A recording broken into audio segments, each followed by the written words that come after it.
Ian Poulter on YouTube, legend or washed-up content creator? Some legends go quietly into the night. Others refuse. They fight against the inevitable fade. They reinvent themselves. They swap the roars of a packed stadium for the silent, watchful gaze of a camera lens. And sometimes, they walk straight into the unknown. When Ian Poulter, one of the most electrifying Ryder Cup warriors in European history, traded fairways for YouTube videos, golf fans were stunned. Was this the bold reinvention of a champion who refused to fade away? Or the slow, inevitable unraveling of a once great golfer, now clinging to relevance? Deliberate pause, setting the mystery. This is not just the story of a sportsman. It's the story of legacy, of whether greatness depends on the stage you stand on, or on the fire you still carry inside. To understand the YouTuber, you have to remember the warrior. The rise of the Postman. Ian Poulter wasn't handed greatness. No wealthy country club childhood. No elite private coaching from age 6. He was a grinder. Born in Hitchin, England in 1976, he worked in pro shops and clawed his way into the game. The early years were pure hustle. Mini tours, second-hand equipment, fighting for a spot among players who had far better funding and connections. But Poulter had something you can't buy. A glare that could melt steel. A competitive fire that burned bright enough to light an entire fairway. By the early 2000s, he'd broken onto the European Tour, and more importantly, onto the radar of Ryder Cup selectors. Oakland Hills, 2004. Europe crushed the U.S., but it was here that a young Poulter first showed the ice in his veins. He wasn't yet the leader, but you could see the hunger. Celtic Manor, 2010. The nickname arrived. The Postman. Why? Because he always delivered. When Europe needed points, Poulter was the man who stepped up. He played with raw emotion. You could see it in the way he strutted down the fairway, in the pumped fists, in the roars that came from deep inside.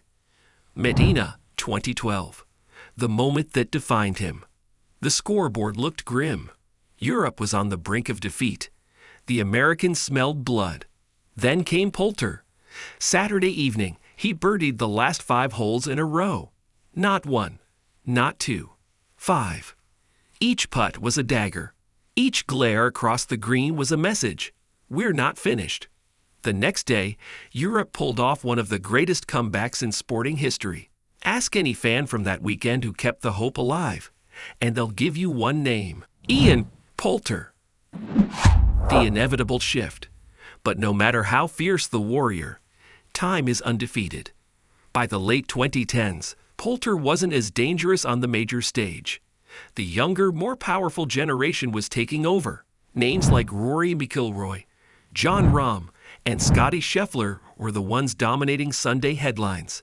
And then came the great golf earthquake of the 2020s. LIV Golf.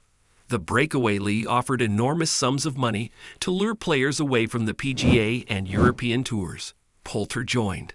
It was controversial. Some fans called him a sellout, abandoning the traditions he'd once fought for in the Ryder Cup. Others defended him, saying he was securing his financial future in a sport where careers are brutally short. One thing was certain: the Ryder Cup hero had stepped into a very different kind of battle. Enter YouTube. Then, the twist no one saw coming. Instead of disappearing into a life of private golf courses and car collections, Poulter turned on a camera. YouTube became his new arena. But here's the thing: this wasn't some half-hearted upload schedule.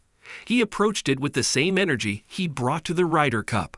The videos ranged from golf equipment reviews, tutorials and tips, stories from the inside, moments fans never saw on television, full access to his jaw-dropping luxury car collection, casual rounds with celebrity friends and fellow golfers. And it worked. His channel started pulling in hundreds of thousands of views. For the first time, fans were seeing Poulter not through the polished lens of a sports broadcast, but raw, unfiltered, speaking directly to them. The backlash. But the reaction was complicated. Supporters said, "This is amazing. We finally get to hear from him without the media filter. This is what a legend does, adapts." Critics, on the other hand, were less kind. This is sad. He's just chasing clicks. From Ryder Cup hero to YouTube content farm, what a fall. And in the shadows of the comment sections, one uncomfortable question kept bubbling up. Was this passion? Or was this paycheck? Because make no mistake, a YouTube channel with Poulter's brand recognition can earn serious money. YouTube ad revenue, sponsorship deals, merch sales, paid collaborations with golf equipment brands. Sometimes, one viral video can out-earn a week on tour. So was Ian Poulter evolving, or just cashing in? Why fans struggle? Here's the truth sports fans don't like to admit. We're selfish. We want our heroes trapped in amber, frozen in their prime, delivering miracles forever. We want 2012 Poulter forever walking up the fairway at Medina, eyes blazing. But the reality? No one can live in their prime forever. Athletes face an impossible choice: fade away quietly or adapt. Poulter chose the second option. And maybe, just maybe, YouTube is his way of keeping the fire alive. Because for a man who has lived his life competing, stepping away from the arena entirely isn't an option. He just built a new one. The strategy behind the screen. What makes Poulter's YouTube move interesting is that it's not random. It's calculated. First, he leveraged his existing fan base, Ryder Cup loyalists, European Tour supporters, even LIV Golf watchers. Second, he positioned himself as something younger golf YouTubers can't be, a man who's been there. When Poulter tells a story about pressure, it's not hypothetical. He's lived it. He's stared down Tiger Woods. He's carried the hopes of a continent. Third, he diversified his content. By mixing golf stories with lifestyle and behind-the-scenes access, he appeals not just to golfers, but to luxury enthusiasts, sports fans, and even casual YouTube browsers. The numbers.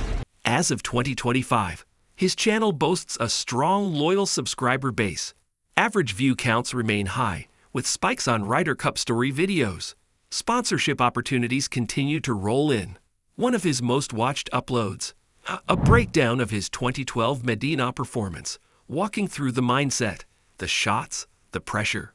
500,000 views, and counting. This is proof that while Poulter may not be delivering birdies on the final hole of a Ryder Cup anymore, he's still delivering something people want. Legend or washed up. So, where does this leave us? If legend means someone whose name is etched permanently into the history of their sport, Ian Poulter is a legend. Period. 5 Ryder Cups, countless clutch performances, and moments that will live forever in golf history. If washed up means you're no longer competing at the highest level, sure. That's just the nature of sport. By that definition, every retired player is washed up. But here's the difference. Most athletes fade into obscurity. Poulter has refused to disappear. He's simply chosen a new playing field. And its success is measured not by the arena, but by the ability to keep people watching. Then maybe Poulter is still very much delivering. One day, Ian Poulter will post his final video. One day, the uploads will stop, the stories will be told, and the Ryder Cup tales will have been passed down to a new generation. But the images of Medina, the glare, the fist pumps, the impossible birdies, those will outlive every piece of content. Because legends don't disappear when they leave the spotlight. They simply learn to shine in new ways. So, what do you think? Is Ian Poulter's YouTube career a masterstroke of reinvention? Or the final swing of a once great golfer trying to hold on to relevance? Drop your thoughts in the comments below. I want to hear what you think. If you felt the chills watching those Ryder Cup moments, smash that like button to show some love for the legend. And if you haven't already, make sure you subscribe and hit that bell icon so you never miss a video that digs deeper than the leaderboard. Share this video with your friends who live for golf history and legendary comebacks, because stories like Ian Poulter's deserve to be told, shared, and remembered. Thanks for watching. And remember, legends never really fade away. They just find new ways to shine.